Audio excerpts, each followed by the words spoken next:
Hi, welcome to another Sparking Ninja podcast. This is Dave here, and today I want to talk about AFDDs, but only a little bit because I'm fed up with them. Now, a week ago I uploaded a YouTube video which I actually recorded back in July, just when the public draft was being closed and everything was being done, and the 18th edition was being launched. I had all this ready to go, and my opinion at the time was, I don't know if you've seen the YouTube video, but my opinion at the time was quite negative about these devices. Because I did some research in the patent, the background, the history, the alternative technologies, and the statistics. The statistics that kind of proved that they didn't actually work or didn't improve as they were said to. But anyway, I decided to review the situation now with the new year, with the 18th edition now being in place. We've had 6 months for the manufacturers to go back to base, to open up the microprocessors, to tell us the algorithms, to tell us exactly how these devices work. We know what they apparently do, we know what they theoretically do, but when we're asked for the actual brains to show us what they do, the actual the pattern of the data is very, very, very, very, very vague. Maybe because this is information that is obviously all behind a lock and key. Who knows? But most engineers are very, very unconvinced with these devices. So anyway, we spoke to representatives from Crabtree and YLX. I don't know, about October, November last year, and we were told the AFDD will be approximately £60 to £90 when released. It would be double pole with an attached RCBO. Eaton at the time had the 3-pole, which was obviously just a beast. But we just saw a couple of weeks ago that YLX have appeared on Screwfix, and they were double module devices. It was an RCBO with the AFDD attached to it, but they went with this model, but they're pricing at £205. So this kind of goes to the problem of cost, and we had a little debate. And there was a LinkedIn post. My old man posted on LinkedIn, kind of demonstrating. And it went a bit loopy, and someone from YLX popped in there. He popped in there for a little bit of interaction with us. We asked him questions. He answered them. He was wrong in some cases. We answered other questions. He said he didn't know. And then we answered some other questions where he was just a bit of an idiot. So he did say that they have not really updated the software for 12 years, which is obviously a concern with regards to the Siemens software that they've got on these devices. With regards to the scope and application of these, we've been going around and we've been convincing ourselves that these devices are coming in soon. For now, they are recommended, which means they are subject to consideration. And with regards to the cost right now, I think a lot of electricians are, especially for domestic clients, trying to protect the clients from having that excess.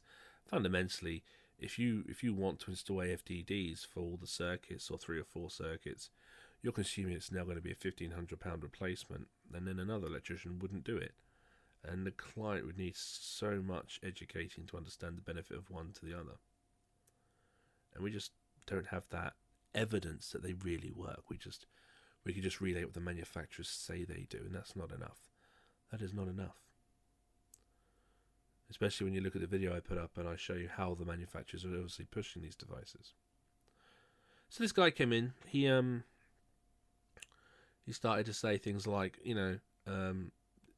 if a fuse board changed £1,500 now, then so should it be. He even said boilers are £2,500. He said if someone's going to pay £2,500 for a boiler, they should pay £1,500 for a fuse board. And then one of the electricians commented to say that especially domestics, they're not going to have the funding to pay this much. And then this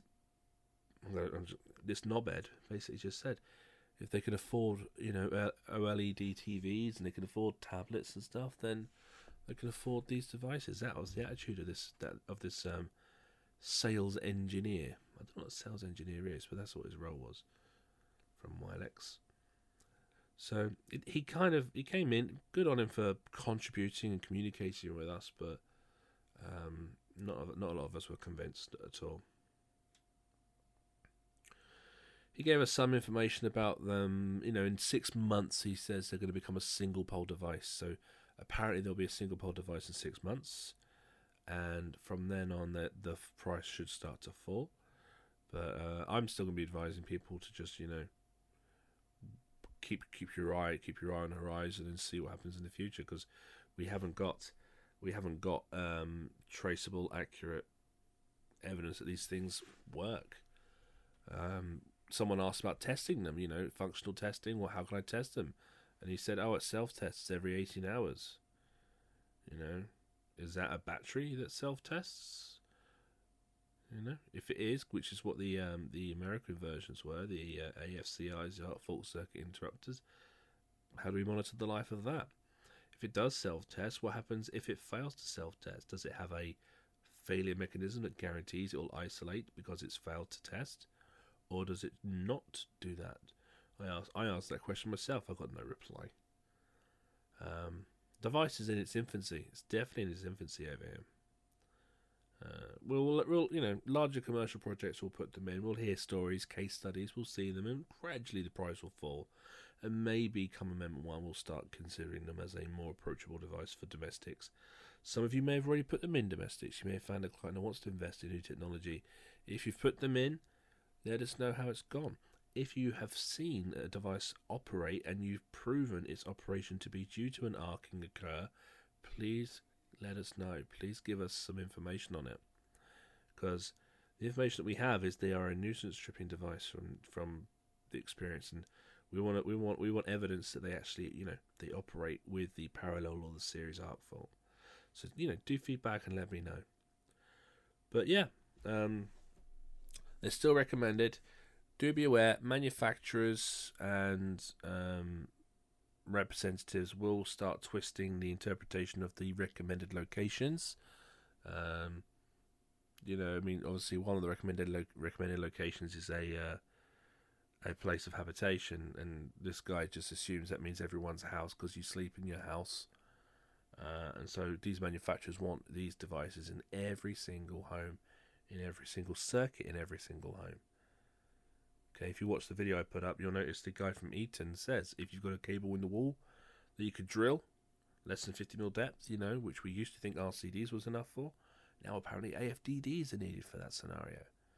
They're going to push and push and push and push. And let's not forget, these chaps are on JPEL 64. So, let's see where this goes. All part of the fun of a new edition, I guess. Hey guys, this is going to be the end of this one, and I will see you in the next podcast, probably talking about RCD types, I think. Yeah, let's do that next. Bye now.